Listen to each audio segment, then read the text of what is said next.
సోదర సోదరీమణులారా, భారత 78వ స్వాతంత్ర దినోత్సవ సందర్భంగా ప్రజలందరికీ నా హృదయపూర్వక శుభాకాంక్షలు తెలియజేస్తున్నాను. స్వాతంత్ర దినోత్సవం జరుపుకోవడం ఎంతో ఆనందదాయకం. మనం ఈరోజు స్వేచ్ఛా జీవితాన్ని గడపడం వెనుక ఎంతో మంది మహానుభావుల త్యాగ ఫలాలు ఉన్నాయి. వారందరికీ నా హృదయపూర్వకమైనటువంటి నివాళులు అర్పిస్తున్నాను. స్వాతంత్ర సమర యోధుల ఆశయాలకు అనుగుణంగా పనిచేసి వారు కలలుగన్న భారతావనిని సాకారం చేయాలని చెప్పి కోరుతున్నాను. స్వాతంత్రం సాధించి 78వ వసంతంలోకి అడుగు పెడుతున్నాం. రాష్ట్ర ప్రభుత్వం సమున్నత సర్వతోముఖాభివృద్ధి దిశగా రాష్ట్రాన్ని తీర్చిదిద్దుటకు కృషి చేస్తుంది. ఈరోజు ఈ అభివృద్ధిని 100 రోజులుగా ప్రణాళిక వేసుకున్నాం. సంవత్సరానికి ఒక ప్రణాళిక వేసుకున్నాం. 5 సంవత్సరాలకి ఒక ప్రణాళిక వేసుకొని లక్ష్యాలను నిర్దేశించుకొని ప్రభుత్వ పథకాలను ఉంటుందని చెప్పి ఈ సందర్భంగా తెలియజేస్తున్నాను.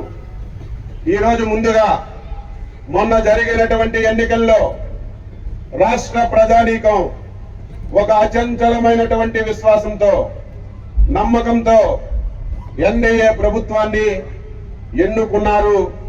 రాష్ట్ర ప్రజానీకానికి ఈ సందర్భంగా మరొకసారి శిరస్సు వంచి హృదయపూర్వకమైనటువంటి నమస్కారాలు, అభినందనలు తెలియజేస్తున్నాను.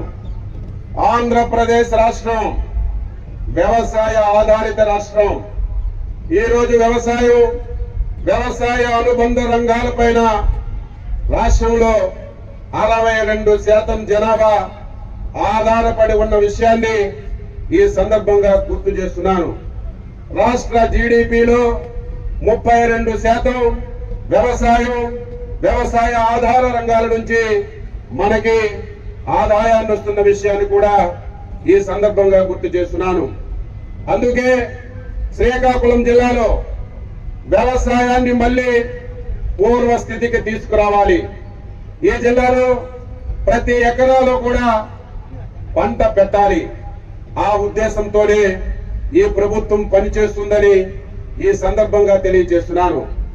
వ్యవసాయానికి అవసరమైనటువంటి సాగునీరు గాని, విత్తనాలు గాని, ఎరువులు గాని, బ్యాంకు ద్వారా రుణాలు గాని సకాలంలో ఇప్పించి ఈ జిల్లా రైతాంగానికి ప్రభుత్వం అన్ని విధాల సహాయపడుతుందని ఈ సందర్భంగా తెలియజేస్తున్నాను. ఈ జిల్లాలో దాదాపుగా 12 లక్షల హెక్టార్లలో ఈసారి వరి వేయాలని చెప్పి నిర్ణయం చేసుకున్నాం. దానికి అనుగుణంగా అన్ని రైతుకు సహకరించి పూర్తిగా ఆదుకుంటుందని ఈ సందర్భంగా తెలియజేస్తున్నాను. ఏ ప్రభుత్వం వచ్చిన తర్వాత రైతుల పట్ల అత్యంత ముఖ్యమైనటువంటి నిర్ణయం తీసుకుంది. ఆ నిర్ణయమే ఈ రాష్ట్రంలో 95% వ్యవసాయాన్ని కౌలు రైతులు చేస్తున్నారు. కౌలు రైతులకి ప్రభుత్వం అందించినటువంటి సహాయం గాని, రుణాలు గాని అందకపోవడం వల్ల కౌలు రైతులు చాలా ఇబ్బందులు పడుతున్నారు. ఈ జిల్లాలో ఉన్నటువంటి కౌలు రైతులందరికీ రాష్ట్ర ప్రభుత్వం తరపున స్పష్టమైనటువంటి హామీ ఇస్తున్నాను. గత ప్రభుత్వం ఏదైతే కౌలు రైతులకు వ్యతిరేకంగా ఒక చట్టాన్ని తీసుకొచ్చింది, ఆ చట్టం వల్ల కౌలు రైతులకి ఎక్కడా న్యాయం జరగడం లేదు. ఈ సందర్భంగా రైతాంగానికి మాటిస్తున్నాం. రాష్ట్ర ప్రభుత్వం తరపున పాత చట్టాన్ని రద్దు చేసి కౌలు రైతులకి మళ్ళీ ఒక చట్టాన్ని తీసుకొచ్చి ప్రతి ఒక్క కౌలు రైతుకి రాష్ట్ర ప్రభుత్వం నుంచి అన్ని విధాల సహాయపడాలని చేశామని ఈ సందర్భంగా జిల్లాలో రైతాంగాన్ని అందరికీ తెలియజేస్తున్నాను. రెండవది పాడి పరిశ్రమ. వ్యవసాయానికి పాడి పరిశ్రమకి అనుసంధానంగా ఉంది. పాడి పరిశ్రమని అభివృద్ధి చేయవలసినటువంటి అవసరం ఉంది. ఈ జిల్లాలో పాల ఉత్పత్తిని పెంచాలి. తద్వారా ప్రతి కుటుంబానికి ఆర్థిక స్వావలంబన కలిగించాలని ఈ రోజు రాష్ట్ర ప్రభుత్వం ప్రతి కుటుంబానికి పాడి గేదెలు గాని, ఆవులు గాని సప్లై చేసి వారికి అన్ని విధాలా సహాయపడి పాల ఉత్పత్తిని పెంచి కుటుంబాలని ఆర్థికంగా బాగు చేయాలని చెప్పి నిర్ణయం చేశాం. ఈ జిల్లాలో పశు వైద్యశాలలన్నీ మళ్ళీ పూర్వస్థితికి తీసుకొస్తాం. గత ప్రభుత్వ హయాంలో ఎప్పటికప్పుడు పశువులు ఆరోగ్య శిబిరాలు పెట్టేవాళ్ళం. ఏవైతే నట్టల నివారణ మందులు ఇచ్చేవాళ్ళం. ప్రతిరోజు రైతు దగ్గరికి వెళ్లి పశువులకి వైద్యాన్ని అందించినటువంటి రోజులు. గత 5 సంవత్సరాలు ఆ విధానం పూర్తిగా మంట కలిసిపోయింది. మళ్ళీ పూర్వస్థితికి తీసుకొచ్చి పశువులకి అన్ని విధాల టీకాలు వేయడం గాని, అదేవిధంగా అన్ని విధాల సహాయం చేయడం గాని ఈ ప్రభుత్వం చేస్తుందని ఈ సందర్భంగా తెలియజేస్తున్నాను. ఈ రోజు రాష్ట్ర ప్రభుత్వం అత్యంత ప్రాధాన్యత ఇస్తున్నటువంటిది ఉద్యానవనానికి. ఈ రోజు మనందరం వ్యవసాయం అంటే ఒక్క వరే పెడుతున్నాం. వరి వల్ల అనేక సమస్యలు వస్తున్నాయి. వాటిని అధిగమించాలంటే ఈ జిల్లాలో చాలా వరకు మనం ఉద్యానవన పంటలకి ఈ రోజు డైవర్ట్ చేయవలసినటువంటి అవసరం ఉంది. అందులో శ్రీకాకుళం జిల్లా పామాయిల్ అంటే చాలా బాగా ఉపయోగపడినటువంటి జిల్లా. ఆ శాఖ మంత్రిగా శ్రీకాకుళం జిల్లాలో జిల్లా అధికారులతో కలిసి ఉద్యానవనంలో పామాయిల్ గాని పండ్ల తోటకు గాని ఈ రోజు పూర్తిగా సహాయపడి ఈ జిల్లాని ఉద్యాన శాఖలో ముందుంచడానికి కార్యక్రమాలు చేస్తాం. గత ప్రభుత్వం ఉద్యానవన శాఖని అభివృద్ధి చేయగలిగితే ఈ జిల్లాలో పేదరికాన్ని నిర్మూలించవచ్చు. ఈ జిల్లాలో మత్స్యకారుల యొక్క వలసలని నిర్మూలించవచ్చు. అదృష్టవశాత్తు ఆ శాఖను నేనే నిర్వహిస్తున్నాను. శ్రీకాకుళం జిల్లాలో ఏదైతే తీర ప్రాంతం ఉందో ఈ రోజు తీర ప్రాంతంలో మత్స్యకారులకి అన్ని విధాలా సహాయపడతాం. జెట్టీలు నిర్మిస్తున్నాం, హార్బర్లు నిర్మిస్తున్నాం, ఫిష్ ల్యాండింగ్ సెంటర్లు ఏర్పాటు చేస్తున్నాం. వచ్చినటువంటి మత్స్య సంపదని నిల్వ చేసుకోవడానికి ఈ రోజు కోల్డ్ స్టోరేజ్లు కూడా ఏర్పాటు చేస్తున్నాం. 5 సంవత్సరాలు జిల్లా మత్స్యకారులకి ఒక్కటంటే ఒక్కటి సంక్షేమ పథకం అందలేదు.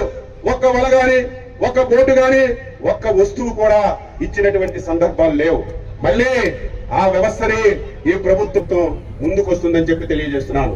ఇంతకు ముందు మత్స్య సాగరులు ఎవరైనా వేటకెళ్లి చనిపోతే 5 లక్షల రూపాయలు ఇచ్చేవాళ్ళు. ఈ రోజు మా ప్రభుత్వం 5 లక్షల్ని 10 లక్షలు చేశాం. గత 2-3 సంవత్సరాలు ఎవరైతే మత్స్యకారులు ఉన్నారో వేటకెళ్లి చనిపోయారో వారి కుటుంబానికి ఒక్క పైసా కూడా ఇవ్వలేదు. నేను మంత్రిగా వచ్చిన తర్వాత 34 కోట్ల రూపాయలు ఏవైతే పెండింగ్ కేసులు ఉన్నాయో వాళ్ళందరికీ కూడా మనం అందించామని గర్వంగా ఈ రోజు చెప్పగలుగుతున్నాను. అదేవిధంగా భూగర్భ గనుల శాఖ ఉంది. ఇది చాలా ముఖ్యమైనటువంటిది. సహజ వనరులు ఈ జిల్లాలో వంశధార నాగావళి బహుళ గలగల పారినటువంటి నదులున్నాయి. అందులో మనకి ఇసుక లభిస్తుంది. అదేవిధంగా ఈ జిల్లాలో దేశంలో ప్రపంచంలో ప్రఖ్యాతగాంచినటువంటి గ్రానైట్ ఉంది. దీన్ని మనం ఉపయోగించుకోవాలి. ప్రకృతి సంపద గత 5 సంవత్సరాలు ఏ విధంగా వెళ్ళిందో కొత్తగా నేను చెప్పవలసిన అవసరం లేదు. ఉన్నటువంటి కాలువల్లో గాని, నదుల్లో గాని, ఎడ్ల బండుల ద్వారా గాని, ట్రాక్టర్ల ద్వారా గాని తీసుకునే వెసులుబాటు ఇస్తున్నాం. ఈ రోజు మన నాయకులు చంద్రబాబు నాయుడు గారు ఒక అడుగు ముందుకేసి మీ గ్రామాల్లోనే మీరు ఇసుక బుక్ చేసుకునే విధంగా వెసులుబాటు కూడా కల్పిస్తామని ఈ సందర్భంగా తెలియజేస్తున్నాను. అదేవిధంగా బ్లూ గ్రానైట్ ఉంది. దాన్ని కూడా మనం ఇంకా అభివృద్ధి చేసుకోవాలి. ఇక్కడ నుంచి వలసలు వెళ్లకుండా ఇక్కడే గ్రానైట్ పరిశ్రమలు ఏర్పాటు చేసుకోవాలి. ఆ విషయంలో కూడా రాష్ట్ర ప్రభుత్వం అన్ని విధాల సహాయం చేస్తుందని ఈ సందర్భంగా తెలియజేస్తున్నాను. ఈ జిల్లాలో అదృష్టం గలగల పారినటువంటి నదులు ఉన్నాయి. వంశధార నది ఉంది, నాగావళి నది ఉంది, బహుళ నది ఉంది, మహేంద్రతనయ నది ఉంది. కానీ వర్షం వస్తుంది, నీరు నదుల్లోకి వస్తుంది, సముద్రంలోకి వెళ్ళిపోతుంది. దాన్ని మనం ఉపయోగించడంలో చాలా వైఫల్యం చెందుతున్నాం. ఈ ప్రభుత్వం ఏదైతే జన వనరుల శాఖ ఉందో దానికి అత్యంత ప్రాధాన్యత ఇస్తున్నామని ఈ సందర్భంగా జిల్లా ప్రజానీకానికి తెలియజేస్తున్నాం.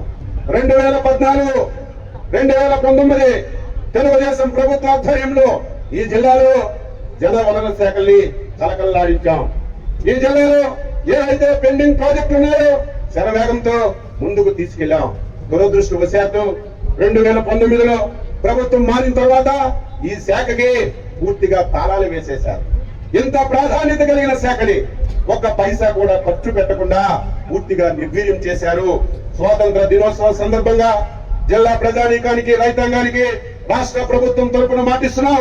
మళ్ళీ 5 సంవత్సరాలు ప్రణాళిక వేసుకుని ఏదైతే ఈ జిల్లాలో వంశధార 2వ దశ గాని, వంశధార ఎడమ కాలువ మోడరైజేషన్ గాని, వంశధార నాగావళి నదుల అనుసంధానం గాని, ఏదైతే మహేంద్ర తనయి పైన ఆఫ్షోర్ రిజర్వాయర్ గాని, అదేవిధంగా వంశధార బహుళ నదిని కలుపుతూ ఇచ్చినటువంటి మాట గాని నిలబెట్టుకుంటామని చెప్పి ఈ సందర్భంగా తెలియజేస్తున్నాను. ఈ జిల్లా ప్రజలు వంశధార నాగావళి నదులు వరదలు వచ్చాయంటే చాలా గ్రామాలు, చాలా మంది ప్రజలు ప్రాణాలు గుప్పిట్లో పెట్టుకుని బతుకుతున్నారు. గ్రామాలన్నీ కొట్టుకుపోతున్నాయి. ఆ రోజు వంశధార నాగావళి తలకట్టల నిర్మాణానికి టెండర్లు పిలిచి పనులు ప్రారంభించాం. మళ్ళీ ఆ కార్యక్రమాన్ని పునరుద్ధరించి ఈ జిల్లాలో వంశధార నాగావళి నదులకి అడ్డకట్టులు వేసి ఆ రోజు ఇచ్చినటువంటి మాట మళ్ళీ నిలబెట్టుకుంటామని ఈ సందర్భంగా తెలియజేస్తున్నాను. శ్రీకాకుళం జిల్లా అన్ని అవకాశాలు ఉన్నటువంటి జిల్లా. ఈ జిల్లా కష్టపడినటువంటి ప్రజానీకం ఉన్న జిల్లా. ఈ జిల్లా నుంచి ఈ రాష్ట్రం, దేశం, ప్రపంచంలో వలసలు వెళ్లి అక్కడ కష్టపడుతున్నారు తప్ప మన జిల్లాలో మనం వారికి అవకాశాలు కల్పించలేకపోతున్నాం. ఈ జిల్లాలో వలసలన్నీ నిర్మూలించబడాలంటే ప్రథమ ప్రాధాన్యత పరిశ్రమలకు ఇవ్వాలి. పరిశ్రమలు ఈ జిల్లాకు తీసుకురావాలి. ఈ జిల్లాలో చదువుకున్నటువంటి యువకులకి ఉద్యోగ ఉపాధి అవకాశాలు కల్పించాలి. అప్పుడే ఈ జిల్లా శరవేగంతో ముందుకెళ్లడానికి అవకాశం ఉంది. దానికి కూడా ఒక ప్రణాళిక వేసుకొని ఈ జిల్లాని పారిశ్రామికంగా అభివృద్ధి చేయాలని చెప్పి నిర్ణయం చేశాం. గతంలో బావలపాడు పోర్టు నిర్మించాలని టెండర్లు పిలిచాం. ఆ రోజు ప్రైవేట్ ప్రభుత్వ భాగస్వామ్యంతో పోర్టు వస్తే, పోర్టు అనుసంధానంగా అనేక పరిశ్రమలు వస్తే జిల్లా బాగుపడుతుందని ఆశతో ఆ రోజు కార్యక్రమాలు చేశాం. దురదృష్టవశాత్తు ఆ పోర్టుని మూలపేటకు మార్చారు. అది కూడా ప్రభుత్వ పరంగా చేయాలని ఒక దుర్బుద్ధితో ఆలోచన చేశారు. ఏది ఏమైనా గత ప్రభుత్వం ఏవైతే ప్రారంభించిందో అవన్నీ కొనసాగించవలసిన గురుతర బాధ్యత ఈ ప్రభుత్వంపై ఉంది. ఏదైతే మూలపేట పోర్టు ఉందో నిర్వాసితుల సమస్యలు ఉన్నాయి, కొన్ని ఇబ్బందులు ఉన్నాయి.